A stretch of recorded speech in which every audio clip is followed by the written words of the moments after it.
Hey everyone, and welcome back to Turmoil Tranmere with me, GWFM. We are in episode 13 of season 4, which I have to say is probably going to be the last, which pains me to say, because I'm really enjoying the save, I really am. But there's a few reasons, and it's not going to be completely gone. I'm going to try and continue it on Twitch, best I can. It all depends on you guys. Would you be willing to come across to Twitch and watch us? That's the question, really. I suppose that's the question of the day. I'll call that now. That's the question of the day. Would you watch us on Twitch? I'm not going across there full time. I am going to be having a bit of a break, probably 2-3 weeks, about that. Got something planned in my head. I want to set up properly with some graphics and stuff like that, and it's probably going to be the save that I'm going to do up until FM 19. It'd be great. It would be great rather if you could join us across there. But basically, what it is the views have been dropping like prostitutes' knickers, basically. You know, it's just where I'm enjoying the save, it's just demoralising afterwards when you look at it and you see the views is dropping. I was getting roughly about 100, like regularly, like, and then all of a sudden it just seemed to start dropping and dropping and dropping. And I'm barely hitting 60 after a couple of days. Which to me means that, and I'm hardly getting any likes. It's all about the likes and stuff, but it's clear to me that if people aren't enjoying it, I'm not getting the likes and the interaction anymore.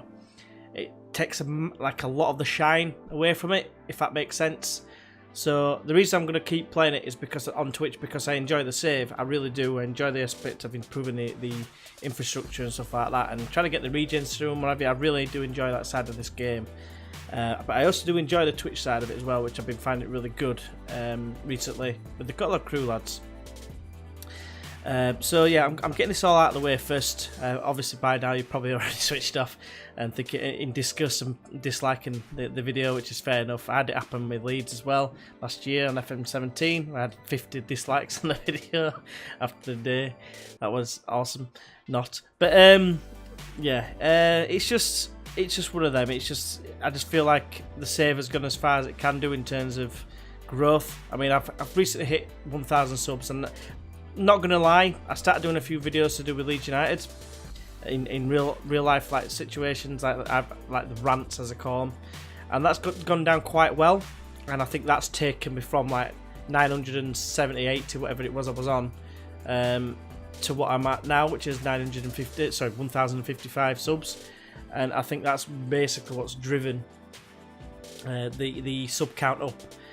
And I don't think I'm gaining much from this, unfortunately. So from that point of view, that's why I'm deciding to call it a day on the YouTube side of it. I will probably continue, like I say, maybe do like another season, like the season in the Championship, and see how it goes in terms of see how many people come and join us. Not necessarily from you guys, but everyone who watches Twitch anyway. And that'll dictate what happens with the save going from that point. But I'm probably going to do the one season anyway, at the very least. But anyway, it's end of season review time, of course. And if you are still kicking about, then let's get into it, shall we? So when you last joined us, it was against Colchester in the 3-3 draw in the closure game, if you will, against Mickey Mellon. And then we lost at home as the last home game of the season, of the save, it looks like now in terms of YouTube. 3-2, we lost at home to Coventry, and we got 2 late goals to make it a little bit more respectable, it seems. I mean, they got a goal in between those 2 goals, but never mind. And then we trounced Sheffield United to ruin any hopes they had of automatically getting promoted, beating 4-2 at Bramall Lane. Very pleasing performance to finish the season, and yeah, as a result, as you're probably already aware, you've probably just seen, we finished top of the league on 95 points. No 100 dream, unfortunately, but we did get a fuck ton of goals, which I'll just quickly get to it now. There we go. Got 118 goals, did concede a lot in the shape of 68 goals, which is pretty bad. But this is twice now, because spoilers in the Twitch save. I'm on the verge of getting promoted with Bradford in top position in Season 2 and the Stern League 1. That includes Sheffield United and Leeds, and who's the other team that went down? Brentford. And yeah, we're on course at the 100 points as per, but we've also scored 100 and I think it's about 118 with 4 games to go. So we score a lot of goals, don't concede as many. So if you get the right players in for this tactic, it's absolutely unreal. Speaking of the tactic, here we go. I'm going to show you the whole setup. Basically, team instructions, are all on there. You can see that it's an attacking one, it's fluid. Everything you need to see is on there, so just pause it. For each individual player, I will do it. Cairns, fewer risky passes, distribute to fullbacks, take short kicks. Fewer risky passes from both fullbacks. Close down less of both centre-backs. Pass it shorter on the ball-winning midfielder. Dribble less and fewer risky passes from box to box. So he's just literally just running and quickly pass it. You know, pass and move, all that. Good stuff. The wingers, just standard attack. Same with the false 9 and Lavatory with, yeah, just standard. On the Bradford one, I've got Charlie Wycote as target man, so when he plays as a target man, the support does really, really well. 3 strikers are on like 20 odd goals. I think one's on 31, and others on like 23 and 25 or something. It's ridiculous if you get the right players in, of course. I did play my son, by the way. You might have just seen him there. Got a 6.43. It looks like average rating, but look at that increase of attribution. Is that even a word? But anyway, the top 5 players of the season in terms of what's been going on. I actually moved on to the end of the season in terms of the winners of stuff, but it doesn't really matter because, like I said, we'll have to wait and see. But you know, if you join us on the Twitch, you'll probably see it then. So the most stat makers you can see there. Clegg, 56 games. Cairns, 52. McCreeran made 50 for his team. Don't know why I'm saying him. Snares, Gribbin, and Lavatory. The goal scorers, again, it's a bit similar really. 29, 28 and 26 goals here with Gribbin chipping in with 13. 9 from Adam Armstrong in 11 appearances, which isn't that bad a record, to be fair. Assist machine is Callum Gribbin, followed by Ryan Bruce, who's contributed 47 goals. It's absolutely unreal. Got Lavatory as well, contributing 43 goals. Yep. And then Stephen Boyd with 42 goals. So they have just been immense this season. The average rating is dominated by the same sort of players again, with Ryan Bruce leading away at 7.8. He's most likely going to win the player of the season, you would expect, for both club and the league. Gribbin in second, Lavatory not far behind in third, with Stephen Boyd and the Gun Show, surprisingly, in his limited appearances, 7.29 as well, so that's pretty good. Key passes, I mean, you can see how many key passes there, over 100 for the top 4 players. Fred chipping in with 77, not bad as well. Key headers, going to be the defenders, you would think, apart from Lavatory apparently, 136, but otherwise it's dominated by Snares and Gary Clegg, so that's fair enough. And key tackles, I keep having to click it twice for some reason. Again, the 2 centre backs with the left backs coming in 3rd and 4th. Not really any key tackles from anyone else really to stand out. Now, in terms of contracts, players out of contract, Shrek is... I'm trying to get him to sign as a member of staff because obviously his physicals are fucked, basically, let's put it politely. He did refuse because he wanted a lot of money, to say that he's a load of shit, really, because if you look at his staff attributes, he's not very good. I was hoping by him like taking part in the coaching, he would get gradually better. Determination, I want to say, it's not forcing it, but I want to say it does help in the chance of increasing all his attributes.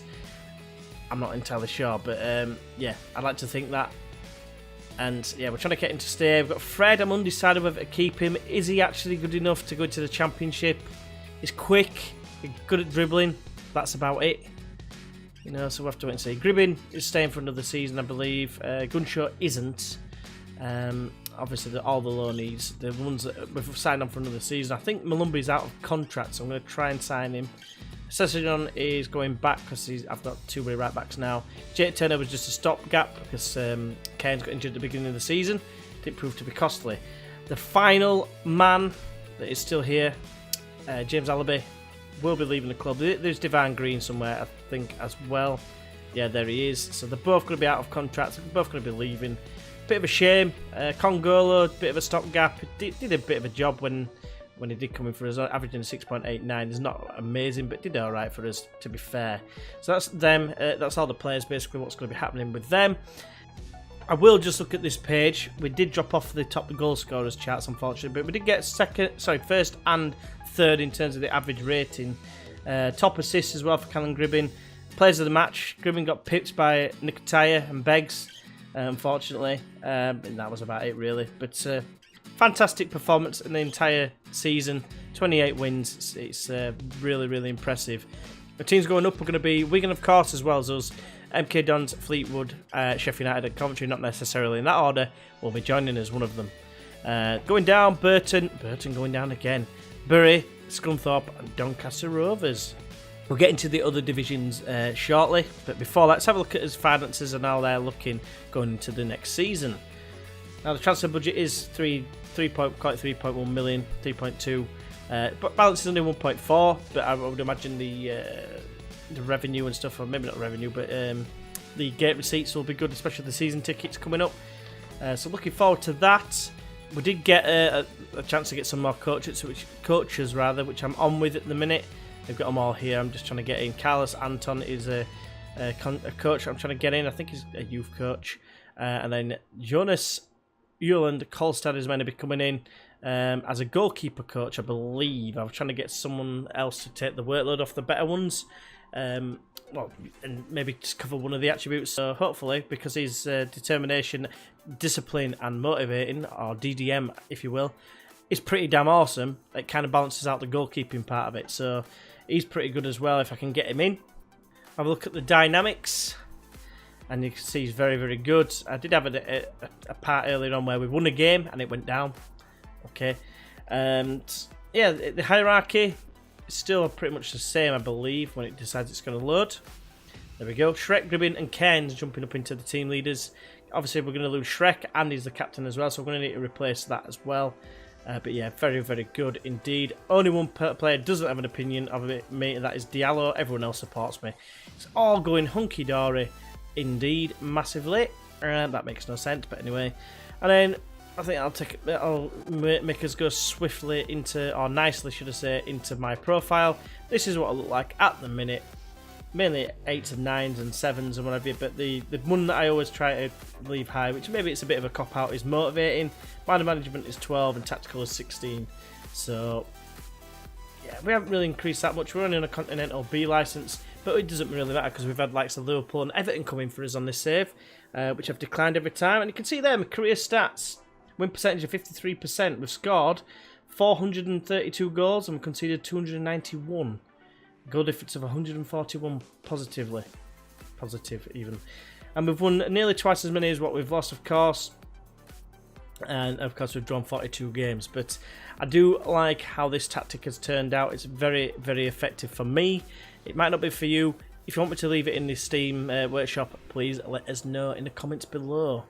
So now we're going to look through all the divisions in England and see how everyone did. Salford went up as champions of the Vanarama National League North. Brackley, Spennymoor, Worcester went down, but they're going up is one of Boston, Halifax, Solihull Moors, Southport, Gainsborough and Nuneaton. Obviously it's a bit of a weird situation as we learnt early on. The South, Poole, Stortford, Bishop Stortford, and Bromley went down, with Dover, Eastbourne, Borough, Dartford, Whitehawk, Bath and Hendon all battling it out to join Dulwich Hamlet in going into the National League, which we'll have a look at now. The National League, where we started, AFC Field, however you pronounce it, they went up. They're going to be joined by either Wrexham, Accrington, Wickham, Harrogate, Barrow, or Feeder Club Torquay, which reminds me of some players there, but never mind. The teams going down: St Albans, Kidderminster, Aldershot and Guiseley. Guiseley on goal difference. Gutted for him. League 2 sees Gillingham, Exeter and Crewe come into League 1, with Sutton and Barnet leaving the Football League. Unlucky for you guys. And actually, Lincoln are battling out against a number of teams for that final playoff spot. Obviously, we have done it a little bit early, but it doesn't really matter. We're going up, so that's all that matters. We already know about the League 1, so we'll go straight on to the Championship. And there's one game to play, and Leeds could go up automatically if they can better Crystal Palace's game. Who are they playing? They're away at the Den at Millwall, which we never do well there. It's very, very, very rare anyway, put it that way. But yeah, and Crystal Palace have got Middlesbrough away. So let's have a look at where they are in the league. Right, Millwall are 14th, and Middlesbrough are in the playoffs as well. So they're in the playoffs regardless. Brighton can't catch anyone. So it's just a case of who is going up automatically. Is it going to be Palace, Leeds or Reading. But Derby are up already as champions, so well played to them. And obviously one of those teams, plus Middlesbrough or Fulham, or one of, will be joining them. Going down into League One, who we will not be playing against next season, is Bolton, Oxford and Portsmouth. 2 teams, I believe, that went up last season. And in fact, Bolton, I think they did as well. Nope, I am incorrect. It was indeed Blackburn. And then finally, look at the Premier League. Obviously, there's a few games to go. 2 games, 3 games for some people. And it looks like it's a battle between Man United and Man City. It's whether the City's going to be red or blue. They're both neck and neck on the goal difference as well, so it's going to be very, very tight. Man United, obviously, with the game in hand, if they win that, they're 5 points clear with 2 to play, so you'd probably expect Man United to win that. Going down, it's Wolves and Sunderland. The Wolves surprisingly doing shocking, and then you've got Newcastle and Huddersfield battling out, and maybe a push Swansea, they could be caught as well. One of those 3 going down. Joining Wolves and Sunderland. In terms of the Champions League spots, obviously pause at any point if you want to see where your team is. But let's have a look at the Champions League. We are currently at the semi-final stage. It's going to be one of Benfica, Paris Saint-Germain, Chelsea or Man United who are going to win the Champions League. Obviously, I'm not going to play on now. I just wanted to get this video recorded because of the stuff I said at the beginning, basically. So the Europa League, or UEFA Cup, or whatever you want to call it now, Euro Cup in this, it's going to be either Wolfsburg or Inter, or Liverpool and Arsenal. Liverpool and Arsenal playing each other to get into the finals, so there's going to be an English side in there as well, so there's a chance of another team in the Champions League for the English contingent, if you like. So, yeah, very interesting indeed. The last thing we're going to do is we are going to look at past players and see where they are now. So what we're going to do is we're just going to have a look at the best 11. Obviously some players are included, some that have played all along, but a lot of them haven't. So let's have a look and see how people are doing. We've got Scott Davis, remember him, head of youth development now. Didn't end up playing anymore after he left us last season. Head of youth development with judging player potential and ability of 1. Fair play to you, mate. I hope you get a job. In fact, have you got a job? No. Citizen still at the club. Clegg still at the club. We know about him. The Hound. How did he get on? He was at Scunthorpe, and I think I just said recently they got relegated, so that's a bit of a shame. Hasn't really improved at all since we signed him on loan. I mean, he played quite a few games for us, to be fair. He played 76 games for us, scoring 4 goals. Pretty impressive, to be fair. Won League 2 with us. Next is Buxton. He's at Blackpool at the moment. Blackpool in League 2, of course. 19 games for him this season. He played 89 games for us all in all. And yeah, did really well for us, to be fair. I like the fact that it was both-footed and could cover both full-back positions. So yeah, I'm glad he's still playing. Next is Connor Kirby, who has been at Gillingham this season after getting released by Sheffield Wednesday. Had 3, I would say, well, 2.5 successful seasons with us before losing his place, really. And yeah, I don't know, I just got bigger and better players in, didn't I, really, let's be honest. He is joined alongside Callum Guy, 24 years old now at Billericay. An interesting signing for them, a decent signing, I will say. And yeah, Billericay are in the, I don't even know where they are. They're in the Vanarama National League, got 1 assist, 6.57 average rating. It's a bit shocking, really. Again, he was similar to Kirby, didn't really show that much improvement, and I got bigger and better players in, basically. Callum Gribbin, we all know about him. Let's have a look at Dunn, see how he's got on. He's at Barnsley in the division above us. No, he wasn't. He's in the division that we were in and hardly played. 5 appearances, 4 off the bench. Well done, mate. Yeah, 14 goals for us in 109 appearances. Did really, really well. I was a bit reluctant to let him go, but it was one of them. He didn't really want to sign another contract, so what can you do in that situation? On the left, Devante Jacobs, now at Maidstone.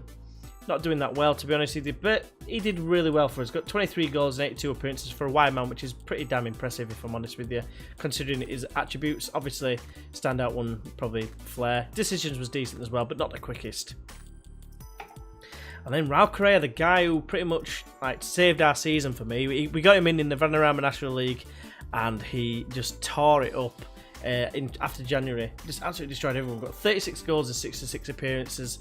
Found that League 1 was a little bit too hard for him.